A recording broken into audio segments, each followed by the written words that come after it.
अरे गौरव, चलो चलो जल्दी ऊपर आ जाओ, बाहर बारिश हो रही है। मम्मी हमें खेलने दो ना प्लीज, मजा आ रहा है। और कहानी कौन सुनेगा?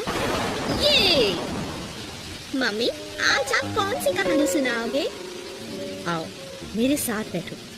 आज जो कहानी मैं तुम्हें सुनाने वाली हूँ उसका नाम है स्नो वाइट और 7 बोनों। एक बार सर्दियों में खूब बर्फ पड़ी। नरम मुलायम बर्फ रुई की तरह धरती पर गिर रही थी। रानी अपने कमरे की खिड़की को खोलती है और बाहर एक काली चिड़िया देखती है। रानी ने सुई को उंगली पर दबाकर खून का कतरा निकाल लिया और विश मांगी, काश मेरी अपनी बेटी का रंग इतना ही गोरा हो जितना कि बर्फ का, होंठ इतने ही लाल हों जितना मेरा खून, और बाल इतने ही काले हों जितनी ये काली चिड़िया। कुछ समय बाद रानी को बेटी हुई। वो बिल्कुल वैसी ही थी जैसा रानी ने विश किया था। रानी ने अपनी सुंदर बेटी का नाम रखा स्नो वाइट। कुछ समय बाद रानी की मृत्यु हो गई और स्नो वाइट के पिता राजा ने दूसरी शादी कर ली और नई रानी को लेकर आए। नई रानी बहुत सुंदर थी, लेकिन वह एक जादूगरनी थी। हर रोज वह अपने जादुई शीशे से बातें करती और पूछती, शीशे शीशे सच बताओ, सबसे सुंदर कौन बताओ? और शीशा जवाब देता, तुम ही सबसे सुंदर रानी, तुम ही सबसे सुंदर। रानी यह सुनकर खुश हो जाती क्योंकि वह जानती थी कि शीशा झूठ नहीं बोलता। सालों बाद स्नो वाइट एक बहुत सुंदर लड़की बन गई। एक दिन रानी ने फिर से शीशे से पूछा, शीशे शीशे सच बताओ, सबसे सुंदर कौन बताओ? तुम ही सबसे सुंदर रानी, इसमें कोई शक नहीं, लेकिन अब स्नो वाइट तुमसे भी सुंदर, सुनो सच यही। रानी स्नो वाइट से जलने लगी और गुस्से से लाल हो गई।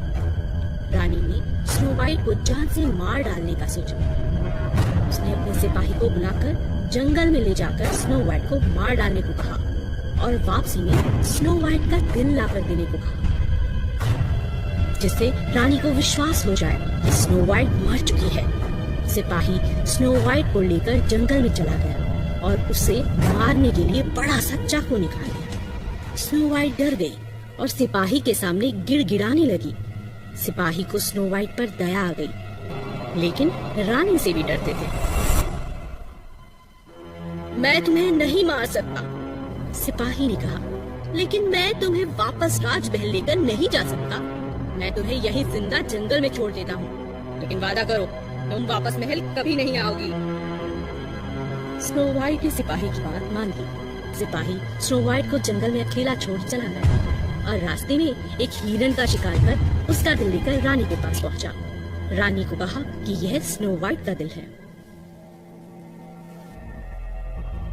स्नो वाइट जंगल में अकेली भूखी प्यासी भटकने लगी। चलते चलते उसने एक छोटा सा घर देखा।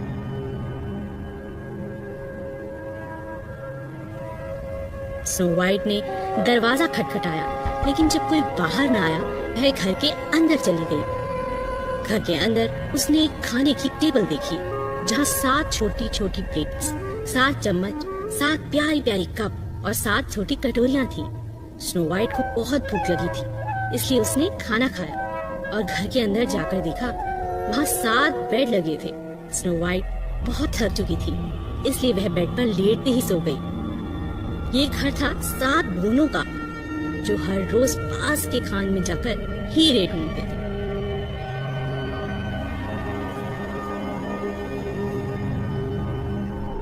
जब वे रात में घर पहुंचे, उन्होंने देखा कोई घर में घुसकर उनका खाना खा चुका था। जब वे अंदर गए, उन्होंने एक सुंदर लड़की को देखा। ये सुंदर लड़की कौन है? तब स्नो वाइट उठी। उसने 7 बोनों को अपने बारे में बताया। बोनों को स्नो वाइट की बात सुनकर उस पर दया आ गई और उन्होंने स्नो वाइट को अपने घर में रख लिया, लेकिन समझाया भी कि जब वे घर में ना हो, स्नो वाइट घर का दरवाजा किसी के लिए भी ना खोले, क्योंकि अगर दुष्टानी को पता चला कि स्नो वाइट जिंदा है, वह उसे नहीं छोड़ेगी। स्नो वाइट खुशी खुशी बोनों के साथ रहने लगी। एक दिन फिर रानी ने जादुई शीशे से पूछा, शीशे शीशे सच बताओ, सबसे सुंदर कौन बताओ। शीशे ने जवाब दिया, तुम ही सबसे सुंदर रानी, तुम ही सबसे सुंदर। लेकिन स्नो व्हाइट सबसे सुंदर, रहती है 7 कोनों के घर। रानी गुस्से से पागल हो गई और समझ गई कि सिपाही ने उसे धोखा दिया है। अब रानी ने स्नो व्हाइट को खुद ही खत्म करने का सोच लिया। रानी एक बुढ़िया का भेष बदलकर जंगल में पहुंची और बोनो का घर ढूंढ लिया। स्नो व्हाइट खिड़की के पास बैठी थी। क्या तुम कंघी खरीदना चाहती हो? तुम्हारे बाल सवार दूं? आओ। स्नो व्हाइट बोनो की बात भूल चुकी थी। बुढ़िया को घर के अंदर आने को कहा। आओ, मैं तुम्हारी कंघी कर देती हूँ। कंघी में जहर लगा हुआ था। स्नो व्हाइट जमीन पर कंघी लगते ही बेहोश होकर पड़ी। रानी वहां से भाग गई। कंघी को स्नो व्हाइट के बालों में लगा छोड़ दिया। जब वो काम से वापस लौटे, उन्होंने स्नो व्हाइट को बेहोश देखा। स्नो व्हाइट पर पानी डाला और कंघी को बालों से निकाल दिया। स्नो व्हाइट ने पूरी घटना बोनो को बताई। बोनो को लगा कि जरूर ये दुष्ट रानी ही है। बोनो ने स्नो व्हाइट को फिर समझाया कि वह किसी अजनबी को घर के अंदर ना आने दे। रानी ने कुछ समय बाद फिर शीशे से पूछा, शीशे शीशे सच बताओ, सबसे सुंदर कौन बताओ। तुम ही सबसे सुंदर रानी, तुम ही सबसे सुंदर। स्नो व्हाइट अभी भी है जिंदा, नहीं कोई उससे सुंदर। रानी ने सोच लिया इस बार वो स्नो व्हाइट को हर हाल में मार डालेगी।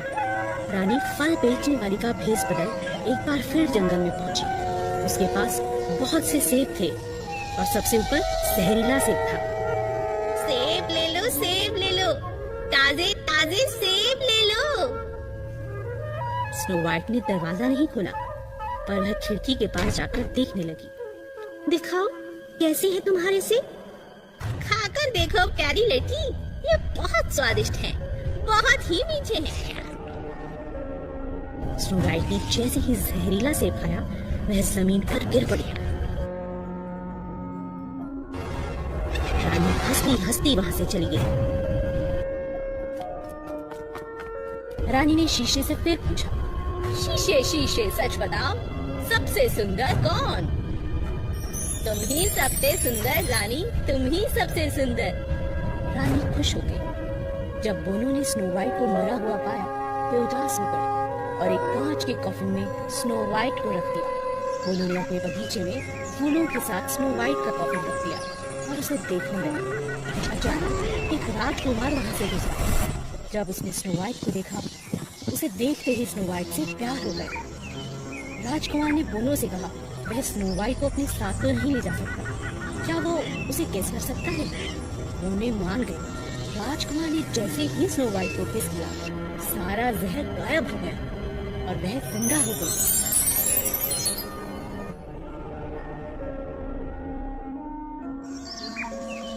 बोनो खुश होकर उछलने लगी। राजकुमार ने स्नो व्हाइट से शादी कर दी।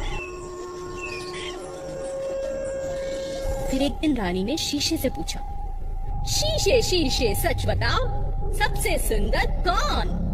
तुम ही सबसे सुंदर रानी, तुम ही सबसे सुंदर। लेकिन रानी स्नो व्हाइट तो है सबसे सुंदर।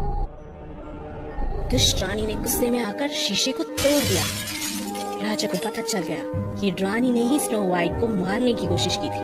स्नो व्हाइट 7 बोनों को अलविदा कह के वहां से चली गई। स्नो व्हाइट और राजकुमार ने शादी कर ली और खुशी खुशी रहने लगे।